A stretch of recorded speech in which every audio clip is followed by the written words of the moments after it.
in a world where trust in institutions and in governments and in media and even in business is declining, sad to say, one question remains, and that is, how do financial advisors continue to build trust with clients who are increasingly skeptical of absolutely everything? Welcome to Propulsion, the weekly show for financial planners and advisors who want to build better, more successful businesses. I'm your host, Francois du Toit, and every week we dive into the practical strategies that matter, from growing your client base and improving your services to developing yourself and your team. Whether you're running your own practice or you're part of a larger firm, you are guaranteed to find actionable insights to help your business thrive. So with that, welcome, and let's get into today's episode.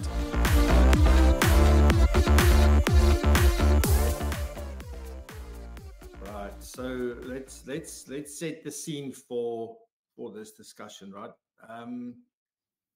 Did you know that only 22% of South Africans trust government to do what's right? I don't think, like, maybe you're going to say, yeah, we know, like that. But it is still a mind-blowing stat, right? And this is according to the 2024 Edelman Trust Barometer. So the Edelman Trust Barometer, and it's not just government, it's trust in business, it's trust in media, obviously, and NGOs. Funny enough, they've all declined. And that's the world that we are living in. And more importantly, that's the world that our clients are living in. And this is a reality that I think we really need to think about, like how we go about what we do. And this is so important for me, and I'll get to the point of why this is so important for me specifically. But there's a massive responsibility on us to not fall victim to these kinds of stats and not fall victim to these kinds of thinking and the things that I'm going to be talking about today.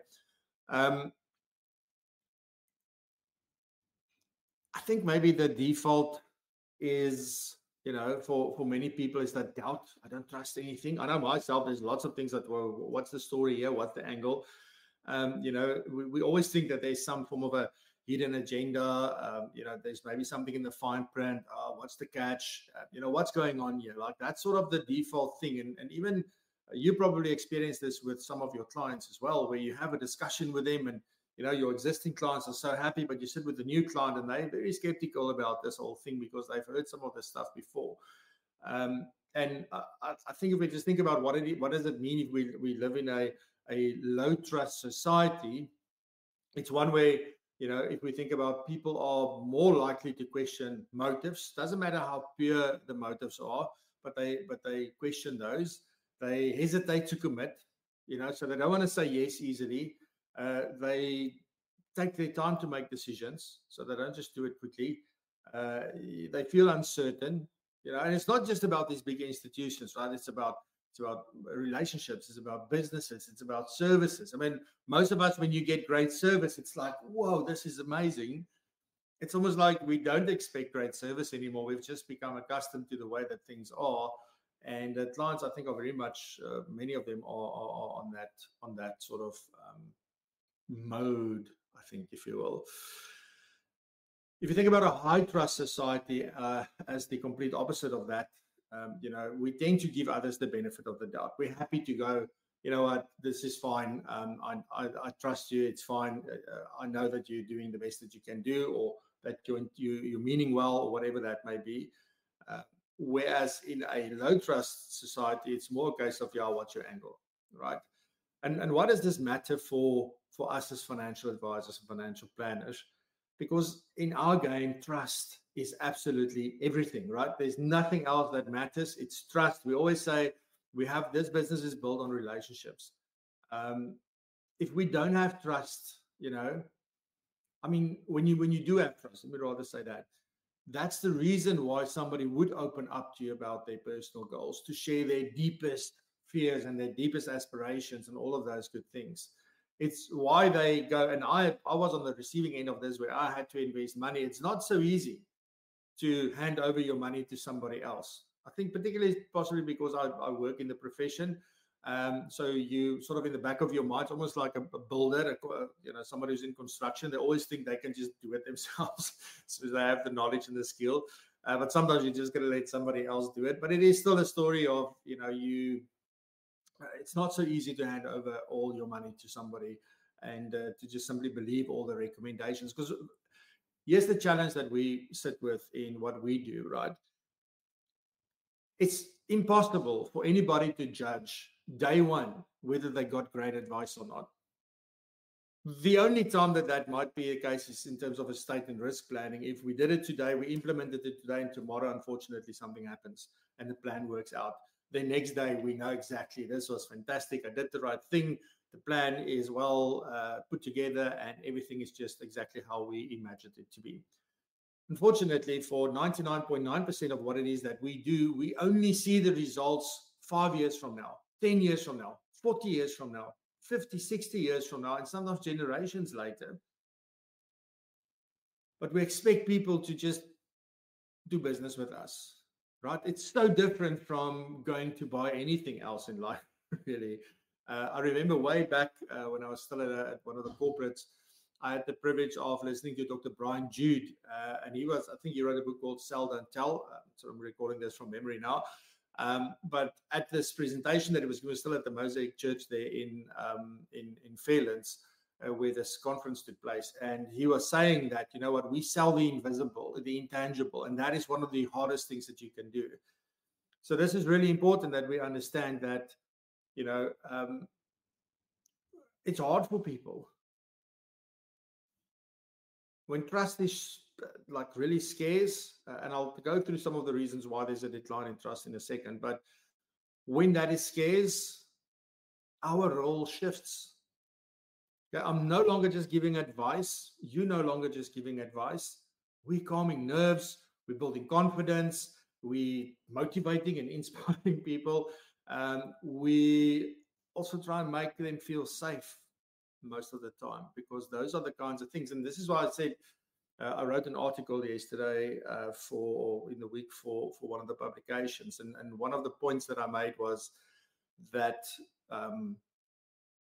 when we think about, and we spoke about this in the value propositions episode the other day, is that what we're really doing is we're not selling retirement planning. We're not selling estate planning. We're not selling investments. What we are selling is these things that I just spoken about now. Like peace of mind, you know, you can be confident, you can feel safe. That's what we're really selling, but very few of our websites actually say that. So this is really important. So it's no longer a case of being a trusted advisor. It's just that's a cool thing to be.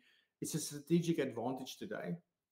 Okay, it's not just something that we can self-profess actually, that I'm a trusted advisor. I can definitely set out to be, and that can be my intention. But I believe, like many other things, is when my clients will say, I implicitly trust you. You know, I can say, I want to be your trusted advisor, but you are the one who's going to decide whether I'm actually worthy of that title, right? So that's important. But what's been driving the decline, and yes, some things that I'm going to talk about that I never ever talk about, that I dislike talking about. I tend to focus on the positive things and the difference that I can make, and sort of trying to build propulsion in a way that is sustainable and that makes a difference to other people.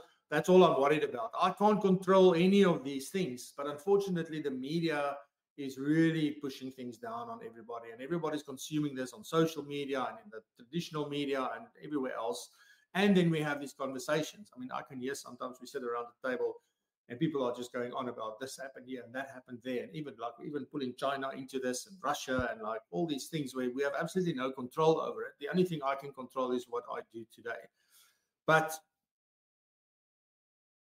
And also, let me just take one step back. That's also why I say, like, all of this stuff does not apply to all of your clients. There's always the exception. They are the ones who are very focused on what they're doing, making a difference, and control what they can control and not listen to the noise, right? But the majority of people just simply, they're not getting it right. And it's really up to us. And I think a lot of us are also falling prey to this situation. But anyway, so let's talk about the things that are causing a decline in trust. So the first one is political uncertainty and polarization. I think polarization, this is something I see on social media a lot. You know, one has to be right and one has to be wrong. This, like, everything has to be absolute, ones and zeros. Like, you've got to be this or you've got to be that. There's nothing in between. There's no amicable place where both of these things can coexist. It's either this. If you're not for this, you're against it. Like, that's it, right? And there are definitely things in life that should be like that. But polarization is one of the biggest issues that we're facing at the moment. But you think about the coalitions and the instability, I mean, there's been a lot of fragmentation in our political system, and things all over the place. Everyone was very happy when the GNU came along this year, or last year rather, and but it's still there's still a lot of political games being played, and it's not just going to change in a day. But then also distrust in institutions. You think about the State Capture Commission. I mean, there was so much that was going on with corruption scandals. There's so many promises that's been made, that's been broken. All of those things obviously play into this. And here's the sad part about this, is that I think in general, people in South Africa view all authority through this lens. And unfortunately, that includes us as financial advisors and planners, because we're part of the system and the system is suspect, right? So that's the first one. The second one is economic hardship and inequality. We know, like, I don't know if you listened to the latest, not the latest, but a recent episode. I think it came out where are we now? It came out last week. Where Stephen Bartlett on the Diary of a CEO he had a debate between Daniel Priestley, I'm a big fan of his, and Gary's name escapes me now, but for good reason, I assume. But anyway, but they were debating around basically this whole inequality thing.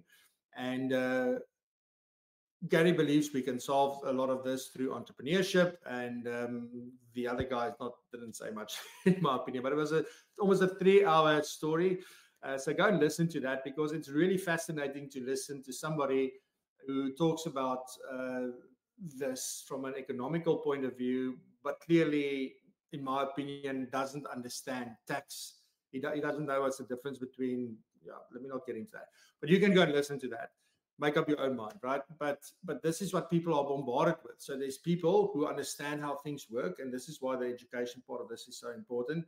We need to get people, because none of the things that wealthy people are doing are secrets anymore, right? It's all out there. The difference is they are applying that versus the people who are not applying that, and people who don't even know that those things exist. But this is important. We've got a 33% unemployment rate, and even higher amongst youth, so that makes it difficult. And then also, many South Africans feel the economy just doesn't work for them, right? So there's a widening trust gap between those who have and those who don't. So that's really a problem.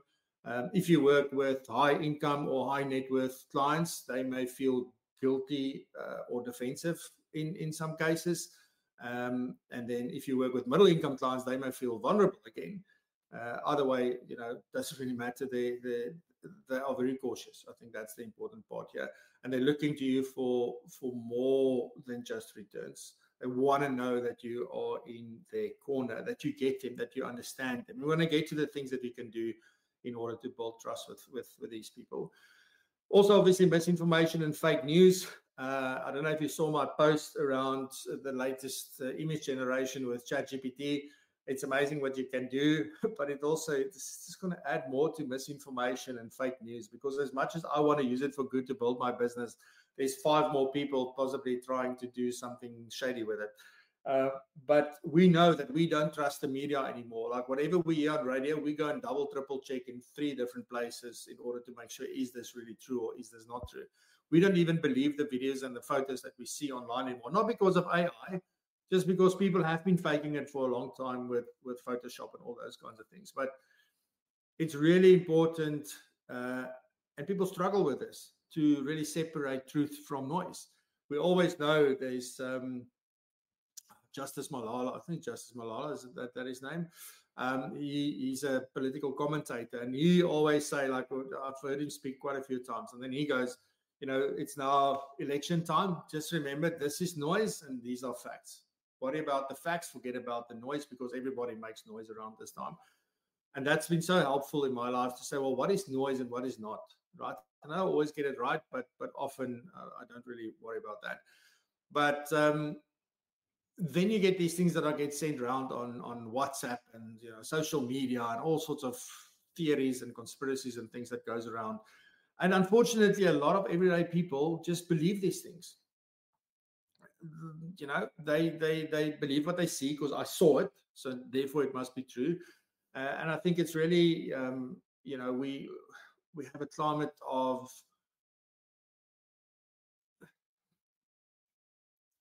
where we need to give clarity and we need to simplify things, right?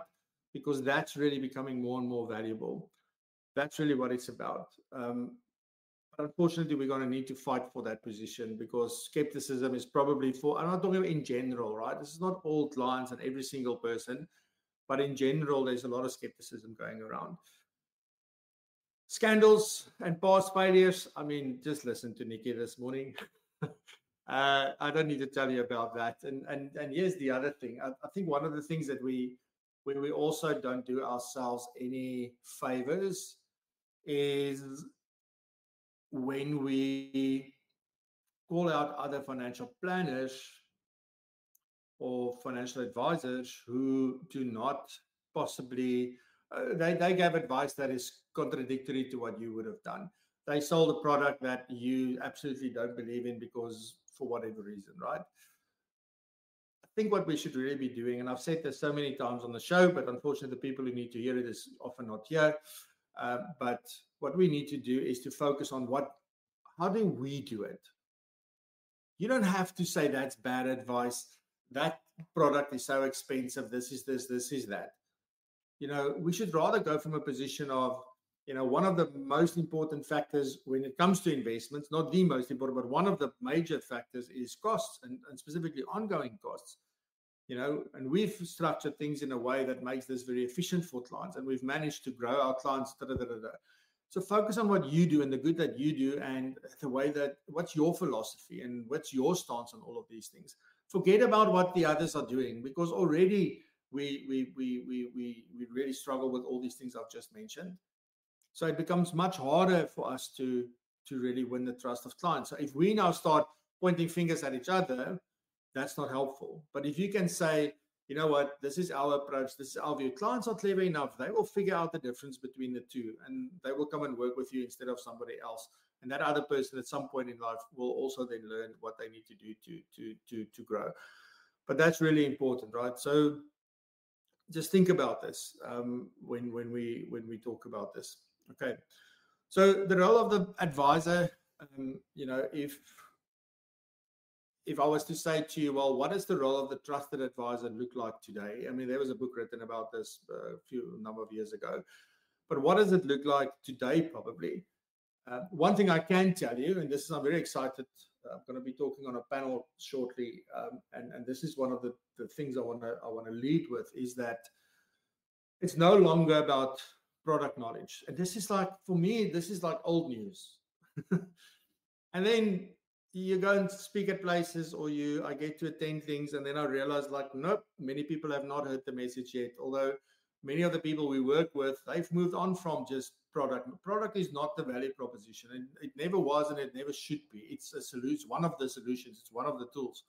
So what it is really about today, and what clients are really looking for, I mean, they would assume as a given that you're giving them a great product at a great price, and that you've done that due diligence, and that's fine. But what they're really looking for is, are you connected to them? Do you really care? Can they see that you are applying? I mean, they wouldn't necessarily define it as this, but that you're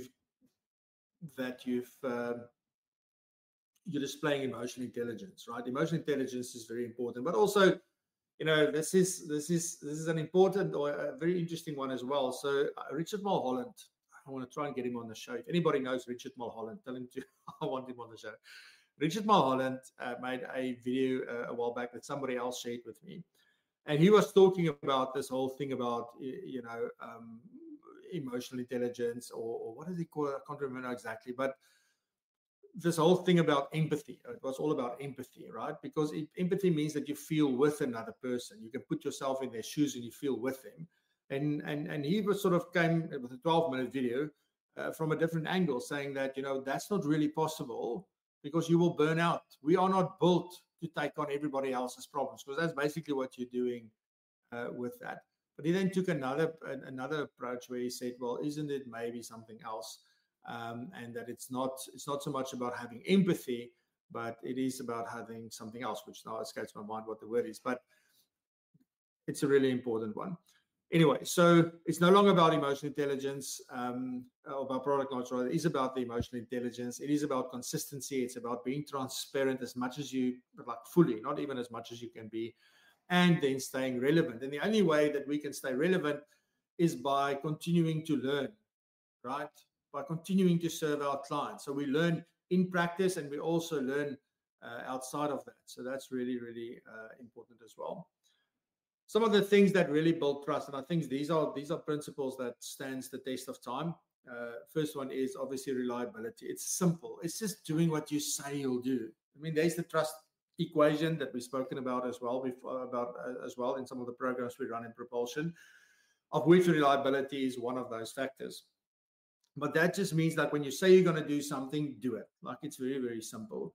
But then also you want to be relatable. Those clients that we really connect well with are the ones that we can just, it's almost like you can just have a conversation because you can relate. But it is really important. But I think relatability also goes a step further. It is also about understanding, the client's context, their view of the world, and doing it from that way. And you can relate to that in a sense, right? So it's not necessarily to say that if you want to relate to that now you had to go through that yourself, or you need to have experience with that. Maybe you worked with another client or 3 or 5 clients that's gone through a similar thing, so you can relate to that, because like they're not the only ones who has that view or that's going through what they're going through. And then relevance, because clients' needs are changing.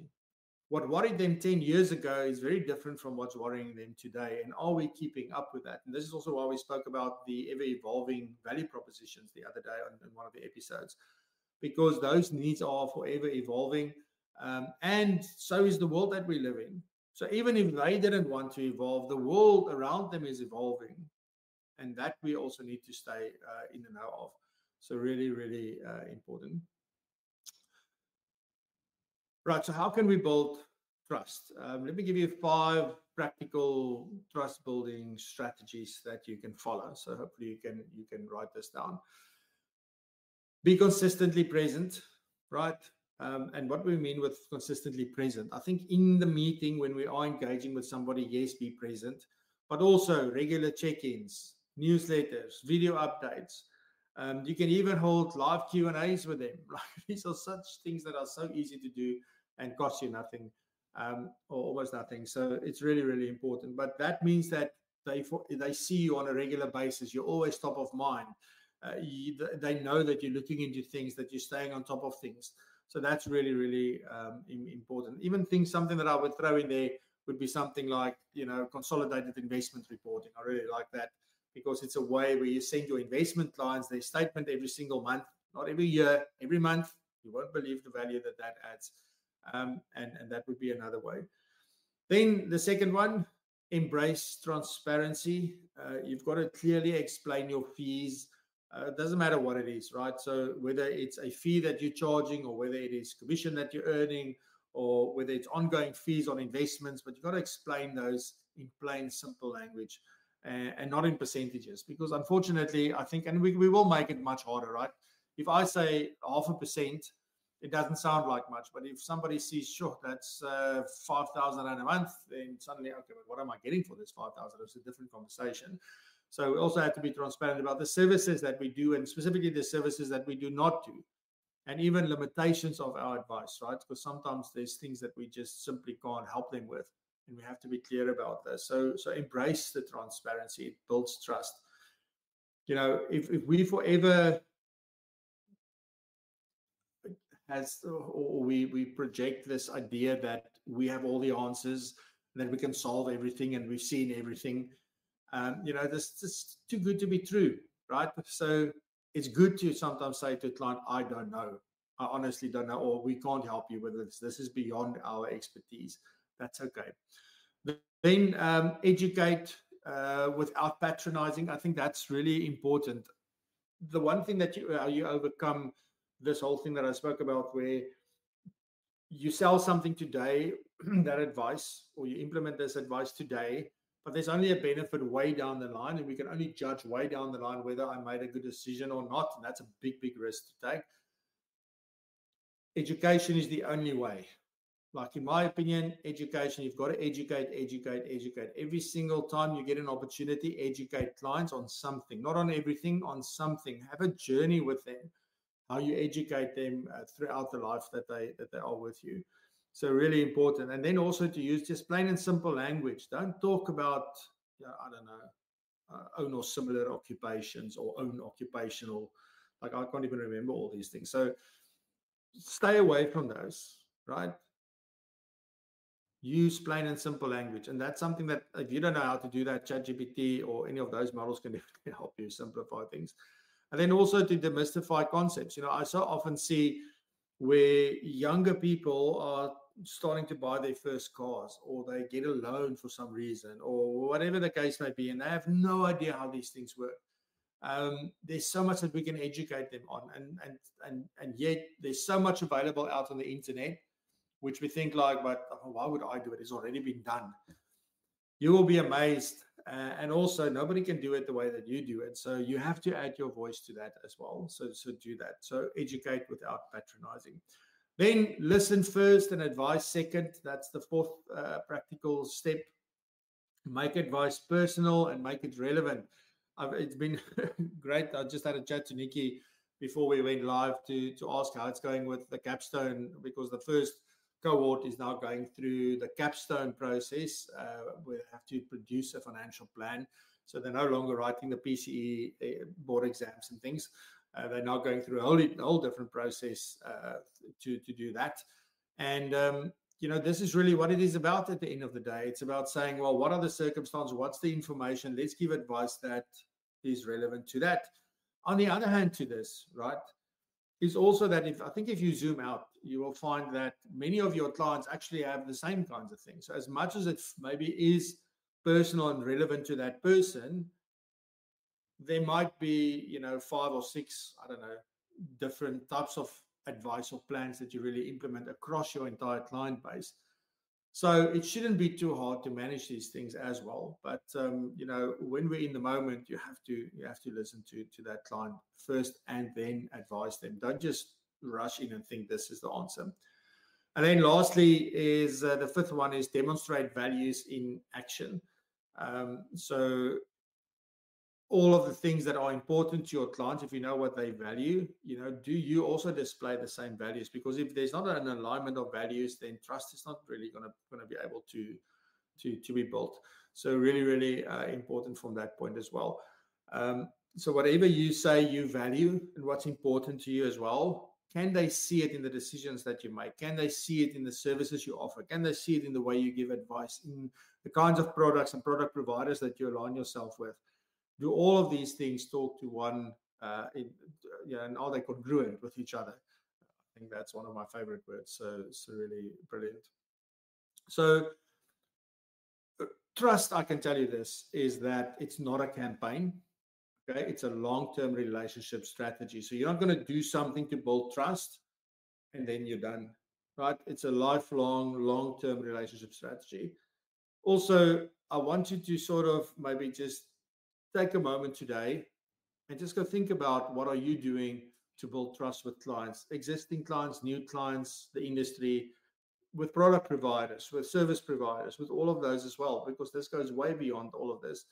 And then, maybe if you can, before we end, share one thing that you do that earns clients' trust. Fantastic. Ladies and gentlemen, that is it. I am now really going to go back to being on a break. I'm actually on a break at the moment, but thank you very much for joining me. I really appreciate it. It seems like the internet held up. I'm so glad about that. And I want to wish you a fantastic weekend. As always, stay safe, be blessed, and prosper. We'll be back next week, same time, same place. No, different place. I'll be back home. And I might have a very special guest on Friday, which I'm now planning. So keep an eye out for that. But anyway, have a fantastic weekend. Stay safe, be blessed, and prosper. And stay curious and continue to raise the bar. Love you lots. Thanks for joining us on Propulsion. If you found value in today's episode, then there's plenty more where this came from. You can find all our previous episodes right here on the podcast, as well as on our YouTube channel. And talking about the YouTube channel, we go live every single Friday at 8 a.m. until 9 a.m. and we host many different guests, and we also talk about very interesting topics. And on the live show, there's also some incredible segments hosted by some of the most well-known and influential financial planning professionals. So you are most welcome to join us every single Friday. Put it in your diary and we will see you there. And on that note, also please do check out propulsion.co.za/community for all of the goodness and learn more about how you can become part of our amazing community and how that would benefit you, your business, and your career. So on that note, stay curious and keep raising the bar.